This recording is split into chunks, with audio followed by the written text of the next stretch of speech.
Now, in a matter of moments, we're going to be joined by Brad Katonah, who won on Saturday. And I think we are going to be joined by him in a matter of moments here, or a matter of seconds. Let me just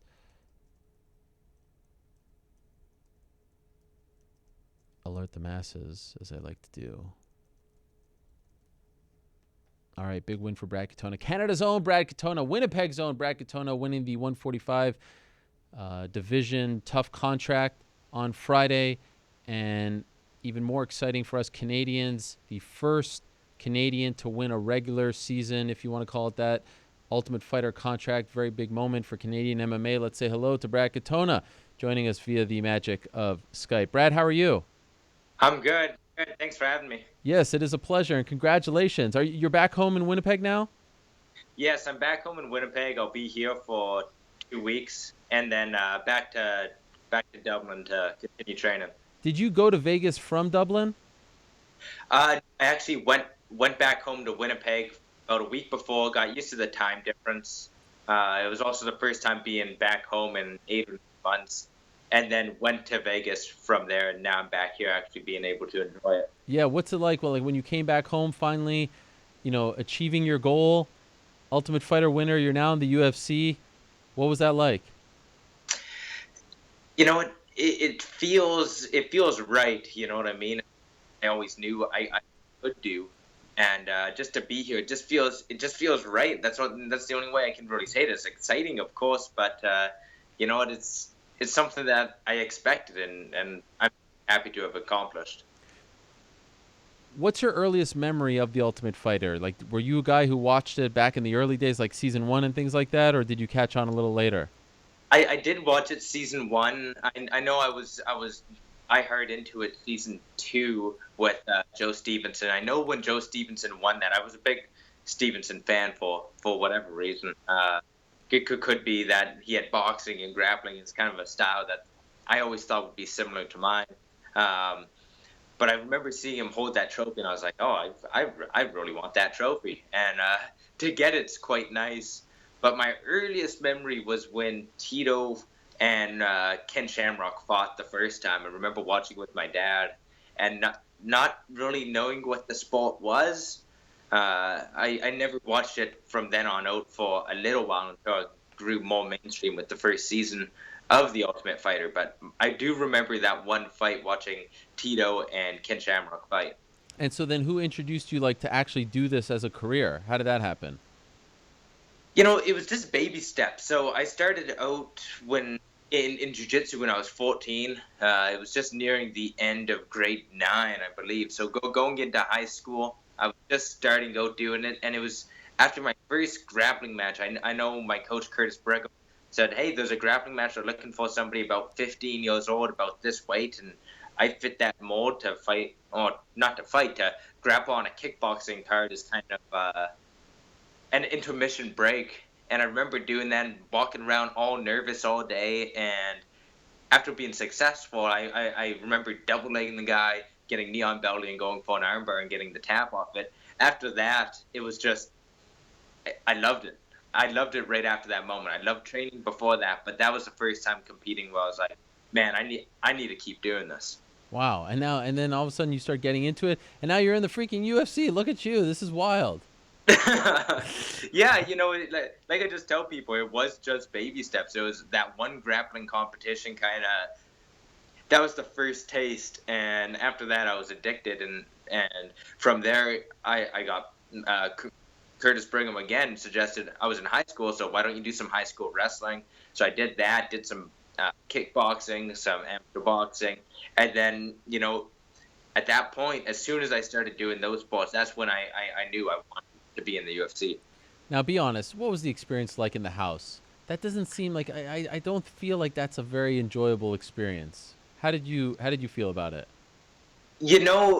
I'm kind of torn on it because many aspects. So I went up a weight class. That's going to change my outlook on it hugely. I was having sushi for lunch, and I was having steak for dinner, and I was really able to actually enjoy the experience of the house where you're being catered to. in a Yeah. mansion. So to me that was very cool. Never before have I been able to eat like a king and wake up in the biggest house I've ever seen in my life. Uh, with that being said, looking back at it now, when I first left the house, I was like, oh, that was actually quite a bit of fun. Now, when I'm looking back, I'm like, I hope I never really have to do that again, because the stress of not knowing when you're fighting and always being on edge, right on that edge of overtraining and being fight ready, it takes a lot out of you. So it was definitely a grind. But in the moment, I was just trying to appreciate everything. Is it weird to go from that experience, not only the nerves, but also like having cameras in your face, and then going back to civilization where you're just a regular guy, and there aren't cameras in your face 24/7? It wasn't so much the cameras; it was the fact that you would after about 2 weeks it just felt normal. Well, you wrote down on the list and they'd get you that for lunch, and Yeah, you yeah, yeah. driven to and from the gym, you were catered to. Leaving that, it just felt a little strange. It was like back to society where now you have your phone, now you have TV, now you have all these distractions. In the house it was just you, a lot of food, and your thoughts, Yeah.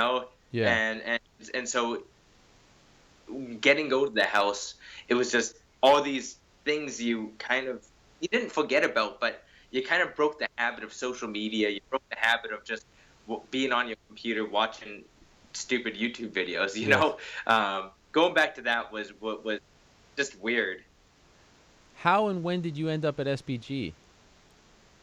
So I moved there this past November with my girlfriend. Both of us went there. It was, are we going to make her? It was kind of that make or break moment in our career where, if at that point I was 6-0 and I was wanting to stay undefeated. I wasn't wanting to lose and make a big camp change. I was wanting to stay ahead of the curve, and I just knew to continue developing, and competition is rising at such a fast rate right now. Like, the guys entering the UFC are so much better than the guys entering the UFC 2 years ago. If I wanted to stay ahead of that curve, I had to go someplace where I'm going to continue improving as fast and hopefully faster than the competition. So uh, I moved there in November, and then the opportunity for the house came up or for the Ultimate Fighter. The trials were in December. Did those, and I was successful there. And now look at where we are, 9 months later. Wow. And so is that your home now? Dublin is where you actually live? Yeah, that's where I'm living. I wanted to find a place where I could live and work if need be, especially when moving there in the very beginning when I wasn't in the UFC. It was okay. I need to be somewhere where I can actually live there year round and train there. I didn't want to just go for camps. I think you can only get so much better then. Training camp to me for a fight is getting in peak shape and then just polishing some things up. But I really want to improve that. It's in the off season that you Yeah. do that. So I need to be somewhere year round where after a fight, I'm going to be there, not just training camp, but the time in between as well. Why'd you pick SBG? I visited the SBG for the first time for a month in 2016. In October, I went there for a month, and it was really, that was the gym I wanted to try out of anywhere in the world. That's where I thought I'd make my future, and eventually be in the UFC and work my way through the bantamweight division. And so I went out there for a month, and it was such a positive experience the first time that I didn't need to go visit every other gym in North America. At that point, it was, if I can't make it at SBG, I already think it's the best. But if I can't make it there, just in case it's not, I couldn't make it anywhere else. At that point, you're dealing with such a fine line, and just the rapport between John Kavanagh and myself, as well as all the training partners, it was exactly what I wanted, and it just fit perfectly. Yeah, you are surrounded by some amazing minds over there, and of course you can't talk about SBG without asking about Connor. Do you have interactions with him? Do you train with him? Do you see him? I've grappled him once, but when I was preparing, I wasn't really working with him that much. I know at that point, just our training times are different. He has his specific training partners that I think he likes working with, and he likes working out at different times. I do, the 1:30, 1 o'clock MMA team sessions. That's where you have all the guys from the amateur ranks all the way to some of the higher level pros. And when I visited SBG when 2016, it was right when Conor was preparing for Alvarez. So he was doing those classes, but right now I hadn't seen him leading up too much. But once again, I go in, I do my work, and I leave. And I don't have my glasses on, so it's not really recognizing everybody walking in. The first time he was on the mats, I didn't even know it was him. Wow. But when you actually grapple with him, do you have a moment where you're like, this is the most famous fighter in the world right now, and I'm actually grappling with the guy? You know what? I did have that moment. I was like, well, you're looking at the tattoos, and you're Yes. like, this is Conor McGregor, okay. And then at that point, you're just right back in the moment because you have to be on your toes the entire time, right in it. But it was very cool. It was great to feel what level he is on the ground. I was like, man, if that's on paper at least his weakest point, that is one scary individual. Wow. I know you've also been asked about your accent, but this is my first time speaking to you, so I have to ask you about it it's as fine. well. It's fine. We can talk about it. It's the most amazing accent I've ever heard. It's unbelievable, but I've never heard anything quite like it. What is it? Where is this coming from?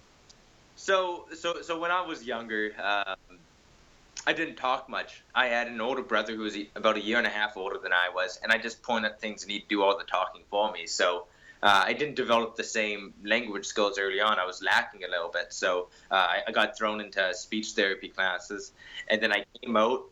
Basically, my earliest memory talking is being asked about my accent. There's one time where I don't know why I remember it from when I was like 6 years old, getting asked by a hairdresser what accent, where I'm from, and people have guessed all over the world. Like, I say any country. For a while, I'd mess with people and say it was Chechnyan because nobody's going to really argue with that. Most people don't know where it is. But yeah, it's just how I've always talked in my memory, and it was probably from those classes. Wow. And do you feel like a little bit of Irish has kind of seeped in there as well? Because I see it pop up a couple times, or I hear it, I should say. I don't. So some of it could be just the power of suggestion. Okay. I've heard it kind of sounds English before. I've heard Boston. I've heard all over the world. I've heard pretty well you name a country, and that's what my accent. Some people think it is. You know what? After just living there for 8, 9 months, but keep in mind I was in Vegas for 2 months, right in the middle of that. So Sure, I sure. don't too much has rubbed off on me. In time, maybe it will, but you know what? I don't quite hear the Irish. To me, I listen to myself now and listen to an interview I did a year ago, and it sounds exactly the same. Okay. All right. Fair enough. I'm a very proud Canadian. Are you as well? Does it mean a little more to you that you're the first Canadian to win the Ultimate Fighter? You know what? I am certainly a proud Canadian. I'm not don't get it in everybody's face like most Canadians don't. They're proud to be Canadian, but we don't talk about it all that much. Going in there, as soon as I found out that I would be the first Canadian to win a regular season, I think that's pretty special. Anytime I can be the first to do anything, that's really special, and it's a little bit of history. And I'm very glad, especially with all the talk about Canadian MMA going on the downhill, and it's like, no, there's really good guys out there. There's still a lot of talent. Canada's MMA scene is as strong as ever, I think. So just I'm happy that I could at least be, with all that negative talk, at least something positive coming from it. Absolutely. Very well said. Now, do you want to take some time off? Because, I mean, it's pretty active 2018. You've had, the first half of 2018 at least. Would you like to take some time off now for the rest of the year? You know what? I don't want to be sitting out the entire year. I'd really like to, speaking of first Canadian, I'd like to be fighting on the UFC Toronto card. I Okay. think December 8th, that's a perfect date for me. I can heal up a little bit and just make a good run at that. To be competing in Canada would be huge. That's what I'd like to. That's what I'm eyeing. That's what I want to work towards. That'd be a huge event to fight in, and I think I could make a really good showing there. Brad, congratulations. Very well Thanks done. for having me. It's great talking to you. Yes, my pleasure. Great to have you on the show for the first time. I wish you nothing but the best. Jon speaks very highly of you as well. So good luck over there in Ireland. Good luck with the rest of your career, and I'm sure we'll be talking to you soon. I hope you do get on that card because it's always nice to have the fellow Canadians on the big Canadian cards. Absolutely. Thanks a lot. All right, we'll talk to you soon. There he is, Brad Katonah, who won on Friday. He is now most likely, although there is a chance that one sneaks by, very likely that he will be the first and only Canadian winner of a regular Ultimate Fighter. What a great accent, huh? You gotta love it. All right, just a couple of guests left. Matter of moments, we're going to be joined by Mike Perry with the big win over Paul Felder. We had to rejigger some things, and we had to move some things around. So Mike Perry was kind enough to come on in the back end. Following Mike Perry, we'll be joined by Malki Kawa, who of course is manager for the likes of Jon Jones. Unfortunately, Roxanne Modafferi had some scheduling conflicts, and because we were a little bit late, it conflicted. So we will most definitely check back in with her. Very happy for her to finally get that first win in the UFC after her debut did not go well in 2013. And, of course, she got another chance on The Ultimate Fighter, and she took that fight on short notice against Nico Montano in December. So, unfortunately, we couldn't link that up. But matter of moments, we'll be joined by Mike Perry, and then following Mike Perry, we will be joined by Malki Kawa. Following that, we will check in with New York Rick, answer some questions. But for now, let us say hello to Platinum Perry, who was victorious on Saturday. Big win over Paul Felder. He is back and in the gym once again. Mike, how are you? I'm doing good, Ariel. How are you? This is where we left you last week. Same place? Yeah, man, I'm chilling. I'm trying to recover. So I went to the hot tub and the ice bath. How do you feel physically? I'm good, man. I had a good little fight, put on a show. Did you enjoy it? Yeah. I'm still enjoying it, and it's all good. Yeah? It feels good to be a winner again, right? Yeah, absolutely. Is that how you thought the fight would play out? Was he tougher than you thought? What did you think of him? Yeah, he was tougher than I thought, man. Yeah. I mean, to be cut like that. Yeah. And I couldn't really get the ground and pound off on him. I had the top position, and he wasn't having it. He kept getting up. He was tough. You saw the cuts, you saw the bleeding. You're like, what do I have to do to finish this guy? Did you say that to yourself? I mean, not really. I was getting there. I said in the post-fight interviews that, I was just getting loose. Yeah. The end of the third round, so I could have gone 10 more minutes, and you would have seen even more from me. Did you feel like you had a size advantage over him? Hell no. Did you feel that way? I thought width-wise, not obviously height-wise, but it seemed like you were stronger in there. Like you were the more, you were the bigger guy. It felt, at least from my point of view. You didn't feel that way? I feel like I'm always stronger. Yes. But they always look bigger. Yeah. I'm dense. Yes, exactly. I cannot make 155. Did you get stitches there on your nose? Yeah, I got a few. How many? 6. Okay. 3, 4, and 2. Okay. At any point, did he seriously hurt you in the fight? No. You were good. No. So I wonder how the details to him breaking his arm were. Maybe he hit me with a spinning back fist early in the first, because I heard Rufus say, "Oh, I hear you. I heard you." Like he was telling him something. But then I slammed him on it, and I'm sure that messed up his shoulder or whatever with his arm. Yeah. So That's part of the fight. Of course. I don't know who's next, man. It could be anybody, though. I didn't even ask you who was next, but you knew that was coming. It has to. I gotta fight again. Well, first, before we talk about that, can I ask you what was it like being cornered by the Jackson crew for the first time? It was good, man. There was a moment when someone handed me a bottle of water, and it wasn't open. I was like, "Give me the water," and I opened it myself. Damn. And drank out of it. It was fun. Next time you want an open bottle. Be nice. I got some on my damn too. What do you got there?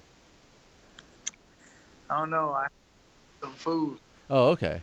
And so have you decided if you're going to stick with them or not? Well, I'm gonna go back to Florida, and I want to mix the team a little bit. Like I wanted to have my old coach Julian be there with Tank, but I don't know who the third man could be. I just let them work how their team works. Okay. Involve the entire team, but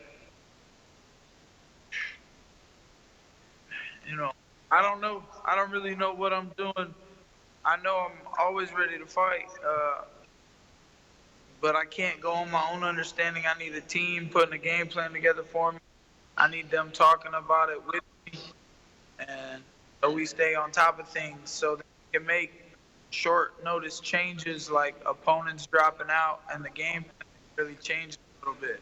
Yeah. Are you still planning on moving to Vegas? You seem to like it there.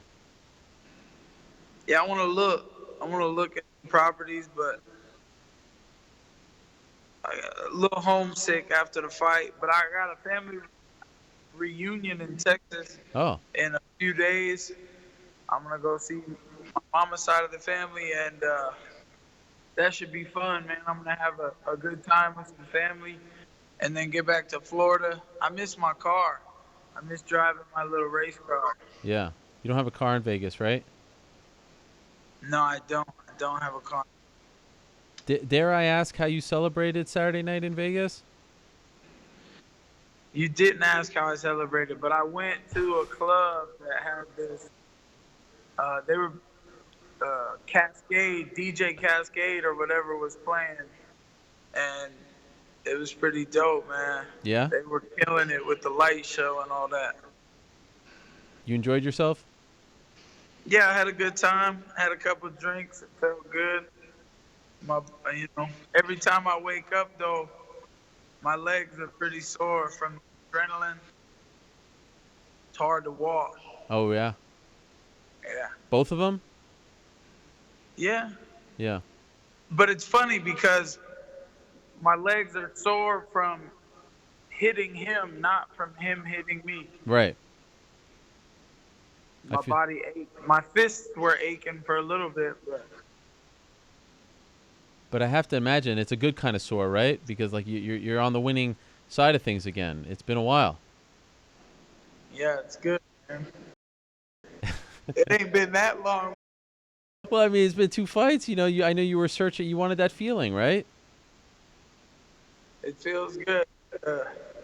I gotta clean it up though, man. I can't in them wars like that. You don't like that? No. I mean, it was fun a little bit. I said it was gonna be that way. Yeah.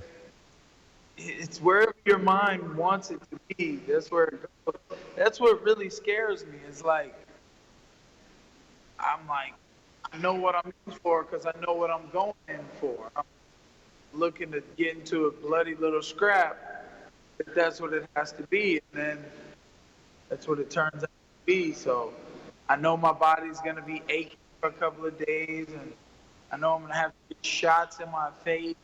Yes. And I'm like, I don't want my face to change too much. Did you get a shot and not get like any numbing or anything like that? They went right in there, right?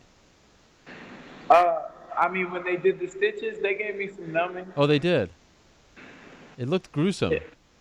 But it still hurts a little bit. Yeah, I bet. Jeez. You didn't see the video? I saw it. Yeah, it was hard for me to see it, if I'm being honest. Yeah. You like?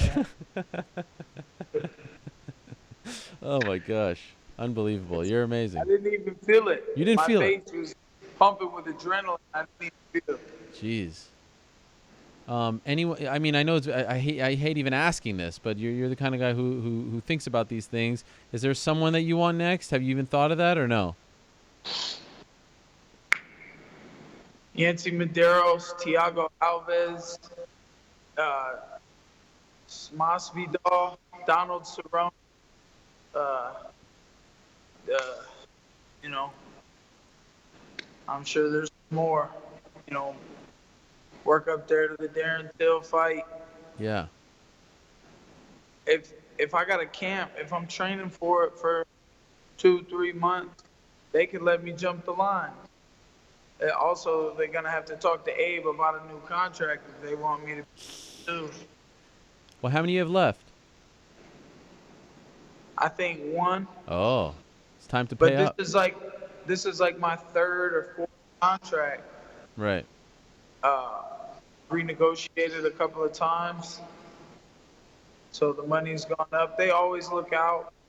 You know, they gave 4 performance bonuses that night, and I totally agree with everyone. Those 4 fighters that they gave them to performed better than everybody else on the card.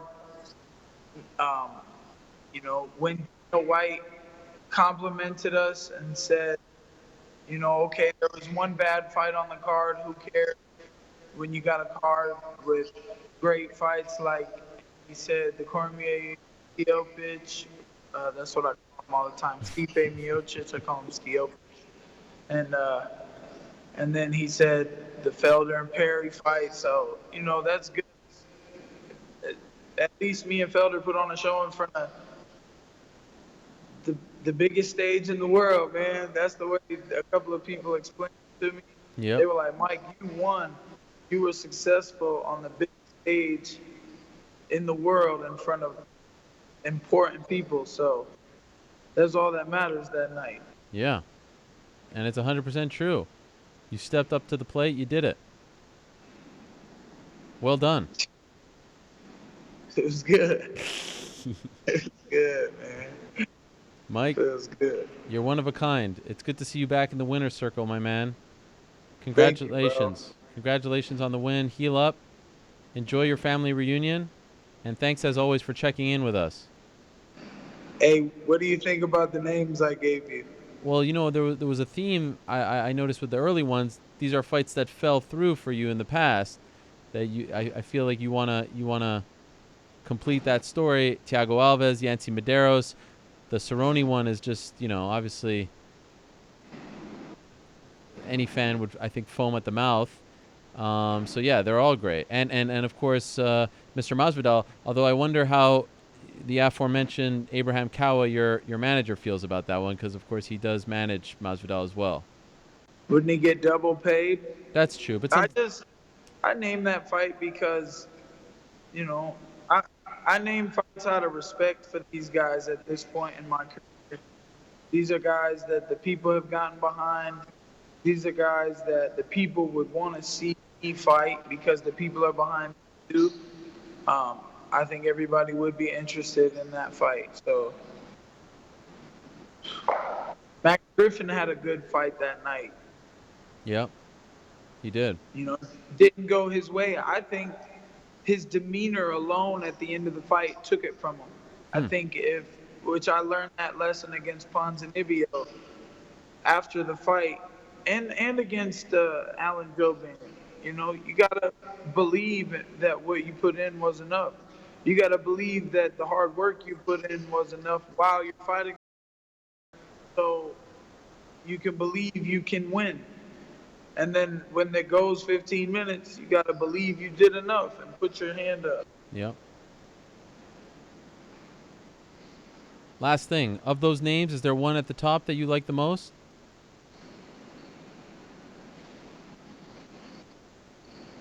Oh, that first one, huh? I mean, I think it's an easy one. I was watching an interview or something on Instagram. It was an old one of Floyd Mayweather talking to Arturo Gatti. And he said, he's a C plus fighter. I'm an A plus fighter. I'm going to show the world. I'm going to beat his ass. You know what I mean? I agree with that. I think Yancey's a C plus and I'm an A plus. And if he's got more fights on the record, I mean, he's supposed to fight me. How long is it going to take for the injury? I mean, it just gives me more time for camp training, 6 to 10 weeks. That's not that much time from now. All right. Let's see if it gets done. I'll check in with him. Thank you, Ariel. I appreciate you, bro. You're the man, Mike. All the best to you. Thanks as always. Great to talk to you, and congratulations. Peace, everybody. There he is, Platinum Perry, the one and only. What a pleasure.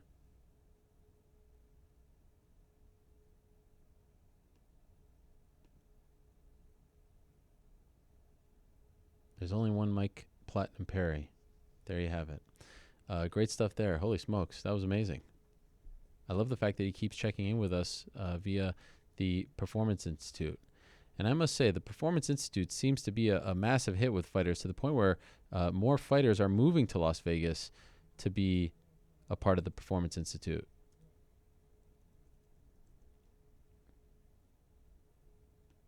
Clearly, Mike Perry is a fan of the PI.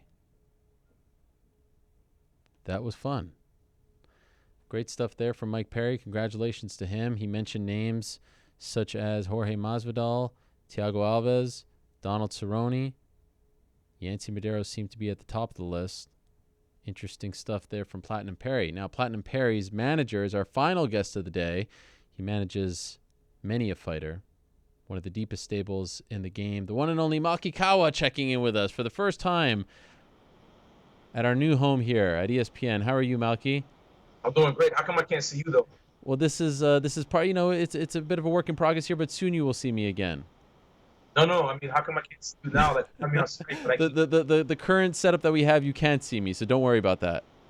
Oh wow, dude, let me tell you one thing though. Why you don't have the little toys and all that stuff on your desk? I don't know if I like this new setup. You gotta upgrade your thing. You find how it upgraded back there with all the helmets? Yeah, and all yeah. that? I mean, come on, bro. Well, you're gonna come on my show, Malki, my new show. I'm kind of new here. I'm only 3 weeks in, and you're gonna rag on my setup. No toy. I have some in back of me, but it's out with the old, in with the new. We're listen, bro. When you're a throwback, you're a throwback. You gotta stay throwback. Hopefully. Come on, man. Come on, bro. Come on. Put the toys back. Oh man, it's all good, dude. All right. Let's talk business here, okay? And thank you for that. What a great boost of confidence that was right off the top. First of all, I'm the one who helped build the original show. I'm already helping you build this one. You've already got like half my clients on your show this week, last week, the week before. I mean, yeah, you're talking smack on my Instagram. You're talking smack on my Instagram, saying you don't know who these guys are. You got a lot of hate for that one. You know, I was just trolling. I thought it was funny. Yeah, it was. You know? Okay. Saturday night, Daniel Cormier. Mm-hmm. I couldn't help but wonder. I'm just being blunt. Couldn't help but wonder as that was unfolding, as he's getting draped with that second title. What is a certain man in Albuquerque thinking about all this? This was supposed to be his moment, his destiny. He talked about Brock. He talked about being a dual champ. What were you thinking? Before I get to John, what were you thinking as it was all unfolding? I thought the same thing. I sat there and I said, damn. You know what I mean? This could have been us right this second. You know what I mean? But who knows? We could have been either further ahead. We could have been right there or somewhere else. I mean, you can't do the what if game. But yeah, no, I mean, as a manager, you sit there and you just listen. There's so many what if moments, right? What if UFC 200 would have happened? Yeah. Right? And then what if the plan to go to New York after that would have happened? Would we be the dual heavyweight champion, light heavyweight champion? Would we be defending the belt 5 or 6 times? And you know what I mean? It is what it is, bro. I'll tell you one thing. John was extremely happy. You know what I mean? His words to me were, good for him. I guess now, we can say welcome to the club. He's actually a champion. Like, he won the heavyweight. Nobody could take that away from him. He's the heavyweight champion of the world. So that was one thing. I mean, he was, there with that. And then he said, Mark, this is the best thing that could ever happen. I said, why is that? He said, because now I have a choice on whether or not he could come back and kick his ass at light heavyweight or heavyweight. So he was just, you know what I mean? He was happy. He was excited. He wasn't salty. He wasn't jealous. He was showing love. Dude, he beat the guy twice. He's not jealous. I mean, you got to think. Let me, you know, when people look at their rivalry and stuff like that, right? And I even think, even Daniel, like with his whole, like, you know, this is something that John can't. This is something aside from John. I think that's very real. Those statements are real. I wish he would have done this like earlier when he was the light heavyweight champion, and been like, you know, hey, I understand I won this belt this way, and this is the case, but you know, it's not my fault. You know, I know I gotta beat John, but now at the heavyweight champion, he did it. No one can argue, and that's reality, you know. But when you beat a guy twice, and the second time was more definitive than the first time, even though the first time was pretty much, you know, you know, there was really no competition the first time around. He beat him pretty easily.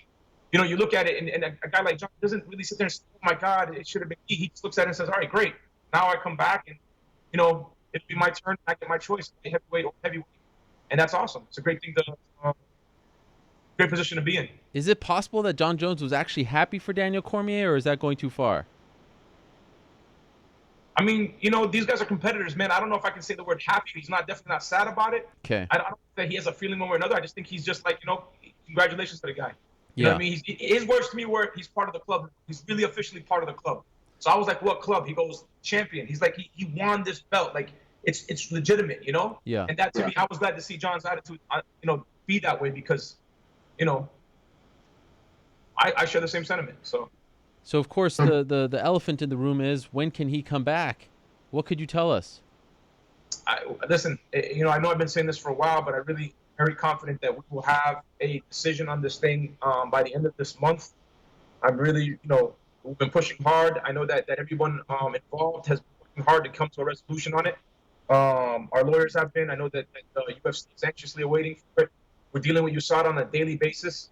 They've been real good with us as far as, you know, really investigating this thing and looking at it from a lot of different angles and stuff, and you know, just sitting and waiting. But you know, like I said, I've you know, been confident, you know, in John this whole time. I've said to everyone that the guy is innocent, never cheated. We understand the circumstances. We get, you know, why he's in the situation he's in. I think that USADA, UFC, and everybody else, you know, sees it kind of the same way. Obviously, you know, they have their rules and stuff, but I think everybody, you know, that's involved gets it, understands that John was not cheating, and you know, hopefully we'll get a decision that you know, that reflects that. So what are you thinking? What's your gut say? I mean, listen, you know, if I told you what my gut says, everybody's gonna run with it, and you know, it's still ongoing. It's okay. It's okay if they run with it. Huh? You could use a little pub for the show. Let them run with it. Nah, your show's gonna be all right, bro. I'm gonna send you more clients next week. Don't worry about it. But you think it's looking good? I mean, are you confident? Could you tell us that? You feeling good? I said this originally a while ago, right? I said that to me, this program should not try to punish guys that they know are not trying to cheat. I get that they're trying to deter people. I get that they're trying to get people to understand the severity and the seriousness of taking supplements, cheating, all that other type of stuff. And, you know, I kind of almost regret not going back and taking the Yoel situation to appeal. Rules aren't really in your favor to do that. There's a lot of risk in doing that. But I knew that Yoel was innocent, and I probably should have taken it further. So with that being said, I've always said that if you know, Katonah is a respectable organization, and they'll do the right thing. I think that that's what's going to happen here too. So we'll see. Like I said, Ariel, I don't know. The thing is that to them, the right thing could be like the last time, right? We appealed John's situation. The board came out and said, hey, he's innocent, but he's still going to have the suspension because, you know, he was negligent. So it's like you can get punished for being negligent. You can get punished for cheating. You can get punished for an array of things. And even though he wasn't cheating the first time around, he was negligent. And that's part of the responsibility that you have as a fighter. So we'll see what they come up with this time. But, you know, I'm hopeful. Very hopeful. I'm very positive. Actually. You think he fights this year? Remember I made a statement, and that statement caught a lot of people, you know what I mean? What I say, 95% chance that he fights this year. So a lot of people got upset with me for saying that. But, you know, I'm not going to back down. I think that the man's innocent. He should hopefully – listen, I'm hoping that – my hope is that he gets cleared in the next month or so, you know what I mean, couple months, whatever it is, and that the opportunity to fight this year presents itself. Okay. If it's next year, early next year, whatever it is, obviously it is what it is. But, you know, I'm confident. How did you feel about the whole Brock Lesnar thing? Because I always kind of felt like the UFC was holding out hope that it would be Brock versus Jon, because that's what he was talking about last year. Were you blindsided by that? I mean, listen, I didn't expect that to happen. You know what I mean? We when we come back, we want a tune-up fight. Like I asked for a tune-up fight, and I asked for Jon. And Jon asked for Brock last year. So, that's kind of how we saw the whole thing. If it works out, it works out. If it doesn't, it doesn't. I just, listen, it is what it is. Who cares? I hope they have a great fight if that's what happens. And you never know. You never know. Was he annoyed that Brock was now moving on? No, not at all. Listen, you got to remember something too, Ariel. Go back and look at UFC 200, right? And look at the numbers, what they were going to do when Jon was on the card, right? And then what happened when Jon was off the card. Mm-hmm. Jon's the big money fight. Jon's the big money fight, whether it's Cormier or Brock or whomever. Jon is the big money fight. And I think him coming back and going back and doing whatever he does would be, fantastic. I just, we can't control what other people do. Can't control the matchmaking. Can't control that. Can only control our end. Hopefully now, when he gets cleared, we can get a path. Listen, let's just say that they called this week and said, hey, we've decided this, and this, and time served. It's done. He can fight next month, right? Yeah. Do you think I'm going to sit back and not push for a big fight, whether it's at light heavyweight, to defend that belt, for him to come and get that belt, for Cormier to defend it, which could possibly happen, right? He said he'll defend it once. Let's just say Jon comes back and he defends it in October, and Jon beats him. Do you still do Brock versus DC, or then do you go do Jon versus DC? I mean, Jon versus what if Jon comes back and then he says, hey, I'll fight for the heavyweight belt? DC says, hell, let's do it. And then Jon beats him there. So then what happens? Brock still has 6 months. That we know for a fact. Yeah. 6 months. We don't know what's going on with Jon. They may come back and say, hey, it's another year. And then it doesn't matter anyway. You know what I mean? Right. But, Fair enough. But let me just ask you, perfect world, if it was up to you get the call next month, you're clear, you can fight at the end of the year, whatever the case, training camp, whatever, what would you like to see happen? Obviously him fight for one of those two belts. Which one? Whichever one he prefers. You know what I mean? Yeah. I mean, listen, the thing is that I think that in my mind, him getting his light heavyweight championship back, because it's his belt, never really lost it, on multiple occasions now, right, is one thing, and then challenging for the heavyweight belt after that. He kind of reestablish himself in his division and then go up to heavyweight and then, kind of decide on what he wants to do after that. He has been obviously silent as far as media is concerned. He pops up on Instagram and Twitter from time to time. How is he doing, though? Like, sitting and watching his rival scene. I know you said that he welcome to the club and all that, but a competitor in his prime like him, he has to be itching at this point, right? Like, does he not feel like he's a bit of a caged animal? It's interesting that you say it like that. I don't think he's a caged animal. I just think that what he's done. See, one thing about Jon, people, I don't know if they really get it. He's very methodical. He's very calculated. He understands a lot of the situations he's in and the temperature of things around him. So he understands that this could have been a 4-year suspension, 2-year suspension, 3-year suspension. He could be off next week, next month. Who knows, right?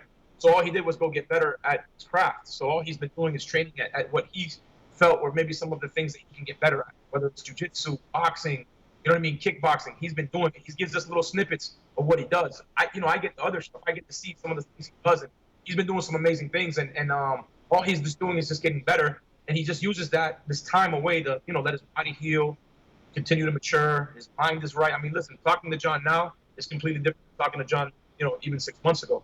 Okay. So he's just growing and continuing to mature. And it's just amazing the type of person he's becoming as he goes through all these things. You know what I mean? Yeah. A couple other things I wanted to ask you about. Yoel Romero, last time I spoke to you, you said you were thinking about suing the Illinois Commission. What's the update on that? I have something else. This is so you guys know. Okay. If suing the thing and all that's still going to happen, we're still going to take that to him because we're upset with it. But, I guess, because it's your show and you need ratings, I guess maybe if I broke it might. It'd be nice. Would you like that? Yes, Ariel? please. So we're talking to the UFC about him moving to light heavyweight. Okay. And I think that what we're going to propose to them, well, to be honest, they offered us the Gustafsson fight, which we accepted. But Gustafsson needed to fight in August, and Yoel needed to fight. Yoel wanted to fight afterwards because he had to have surgery. He hurt orbital. Okay. So technically, Yoel Romero, we're in I don't know if you want to call them or talks for him to actually fight light heavyweight. Wow. But I was looking at his record and looking at some of the guys he beat. I don't know what the fans might think about a Yoel Romero versus Daniel Cormier fight for the belt. Since Daniel wants to, big fight, I think, that could be the biggest fight he can make. Wow, for 205 belt. Yeah. Woo. And the reason why, I mean, listen, and I'm just going to say this from a management standpoint. When I listen to Cormier talk about, I'm not fighting the Curtis Blades and I'm not fighting this guy and that guy, I understand him. You know, the competitors out there like, hey, that's not a real champ, all that. But you guys got to realize he's retiring in a couple of months. Nothing wrong with him saying, I want to fight the biggest names to make the most money. I agree with that, right? And I think when I look at this, and I don't know how the UFC would feel about it, but, Yoel Romero has beaten, on his record, I think there's like 5 former champions, right? 3 UFC and 2 Strikeforce champions. He's a monster in the octagon. His fights with Robert Whitaker were racing thin. Some people thought he won the last fight. He's knocked out former UFC champions. He's one of the best fighters in the UFC as well. If he goes to light heavyweight, they told us him versus Gustafsson at the number 1 contender match, but Gustafsson couldn't do it. We couldn't do it in August. He couldn't do it in September.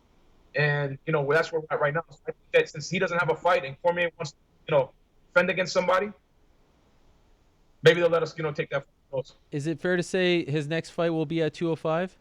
Yeah, I think so. And he wants that? He's cool with that? Yeah, I mean, listen, yeah, let's just say. Okay. I mean, listen, we were ready to fight Gustafsson. Yeah. If he came out of that fight without an injury, he was going to fight August 4th and fight Gustafsson and then fight the belt at light heavyweight. So who knows? I mean, there's a lot of scenarios that can work out right now. I think you see if Gustafsson wins and DC's not ready to fight, maybe he fights Gustafsson for an interim belt. Maybe he vacates and then it's for the real belt. Maybe he fights DC. Who knows? I have no idea what the play is right now because DC actually is in. You know what I mean? He just won. I don't even think it's fair to really start saying this and that and the other. But I think that Yoel Romero is the guy that you can throw in there at light heavyweight as a big name fighter that I think will move the needle for Cormier enough to make him say, all right, I'm willing to fight him. And I think if I'm not mistaken, Yoel beat him in wrestling in on the Olympic circuit or in the world or something like that. So got a nice little backstory to it. How's his eye? Like, how soon can he return? I think he's cleared this Friday to get back to actual activity, and no contact for like a few weeks, and then he'll be ready. But if they gave us something in October, I think he'd be ready to go. Tyron Woodley, when's he going to fight Covington? Covington's hurt, so I'm not really sure. So it depends on Covington, really. Right now, when he's going to be available, but we'd like to fight him as soon as possible. I thought maybe that September card, maybe they were looking for him. I don't think Kobe's available to fight. Okay. So no date or anything? Not yet, no. Your other client, Greg Hardy, won his contender fight. What's the status there? Because then I saw Dana do an interview where he's like, oh, he's not in the UFC. And I think it's maybe to try to tell people like he's not actually fighting in the UFC, but he's still under contract with the UFC. Any idea what they're going to do with him? He's going to fight, I think, on the last contender show. Okay. He's going to fight there. And then after that, we'll take a look at it and see. The thing with Greg is that he's had, tremendous success really fast. But at the same time, he's still really raw and green. He's got a lot of ability, natural ability. He's super athletic, and he's going to be a monster in this sport. But I am also very cautious when it comes to guys just getting thrown in there and being tossed into the wolves. The heavyweight division, the UFC, at the top end of it is pretty tough. The top 15 is pretty good. Even the guys on the bottom end of it, if you look at it, way more experience, probably better than him at certain things. He's got a lot of punching power and great feet, footwork and stuff. He's probably the most athletic heavyweight out there, and that goes for all heavyweights, I think, right? From an athletic standpoint, but he still needs the time and the opportunity to progress and go from there. All right. And we had Demetrius on earlier, and he's fighting Cejudo, but he still mentions, I was like, oh, what did you think about seeing DC with the 2 belts?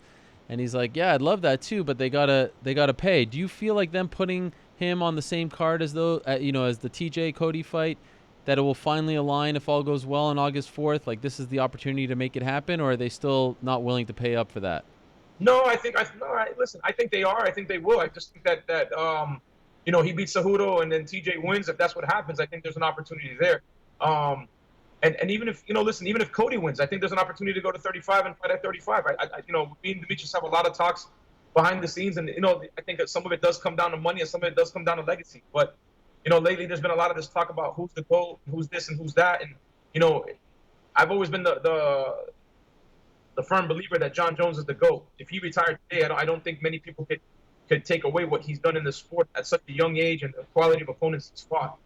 That's with DC having the 2 belts or not. I still think that Jon, what he's done, has been, nothing short of amazing. So, but then I forget that DJ also probably has the most important record in the UFC, right? So if he was to jump up and win at 35, TJ or Cody, right? What does that make him? Does that make him the clear-cut GOAT? Follow me? And then it becomes a pretty cool and interesting scenario. But he probably has the greatest record that you could have, which is the most consecutive title defenses, which no one else has. He's the guy. He's the only 25-pound champion ever. And I think he's a first ballot Hall of Famer if his career was done today. You follow where I'm coming from? Yeah. So there's a lot of interesting stuff that can be done with Demetrius. And I'm excited for the future with him because I finally got him in a place. I think he's in a place where, you know what I mean, he wants to make the most money possible, right? And he knows that means that there might be some guys in other divisions and other guys that can come down to him go up to for him to fight. You know what I mean? And then there's my other client, Sergio Pettis, who I think is, you know, building his own little, you know, resume and has an opportunity to fight him as well, which should be a good fight and a good opportunity for both guys there as well. So, you know, there's still a lot of options out there too. What a weekend for your management team. I believe 7-0. 7-0, and the crazy thing is that you had, you know, Bob Ross on, right? I was realizing that, you know, the Italian kid that won, he's like the guy in Italy. Yeah. Right? That was our guy. You know, Bruce Leroy is my boy, but I was realizing Bruce Leroy, his real name is Alex Caceres. Bob Ross, his name is Louis Pena. Like, why do I represent guys with two different names? You know what I mean? It's kind of funny. It's interesting, but I have a cool group. Listen, I'm so excited about the future of our company when it comes to MMA because we've got these young guys that just coming up, and I think that this weekend showed that there's a lot of future talent. That Stylebender kid is going to be a badass. That you say his name? He's going to be a badass. Yep. The three that won that were new, Bryce Mitchell, Louis Pena, and my Italian stallion, that dude there. I mean, they're all gonna be badasses in their own right.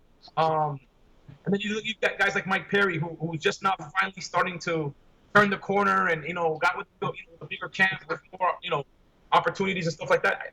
I'm excited for what, you know, we're gonna. And that's just what you guys are, you know, this last weekend and the guys. There's still, you know, more out there though. I really feel for Derrick Lewis. You know, he's not the kind of guy to sugarcoat things. You could tell he's in a lot of pain. Do you think he mentioned, actually, you called him while he was on our show, by the way. You know what? I didn't realize that your show has started already. No problem. And I was actually calling him to see what was up with his back and to make sure that you know, he was going to get stuff done to it that he was supposed to. And then he called me after he hung up with you. Right when he didn't answer, I jumped on Twitter and I saw you were on and with him. And I was like, all right, I get it. But he said he might go to Germany. Go ahead. He might go to Germany to do what Cody did. Is that true? I mean, we're gonna try to get him the best treatment possible because, you know, he's probably in position now to fight either, you know, listen, depending on what DC's really gonna do, if he's really gonna wait for Brock at heavyweight, right? Then that lines us up to fight whoever it is. I don't know what's in the rankings, right? I don't know if they came out or not, but if he fights Volkov for the number one contender spot, and he wins. That aligns him for whatever is going to happen after that. So I just told him, I said, listen, we have some time. DC's obviously going to sit on this thing for a minute and figure out what he's going to do. So you need to be ready. And he was like, absolutely. So I said, best treatment, whatever is necessary. Let's get it done.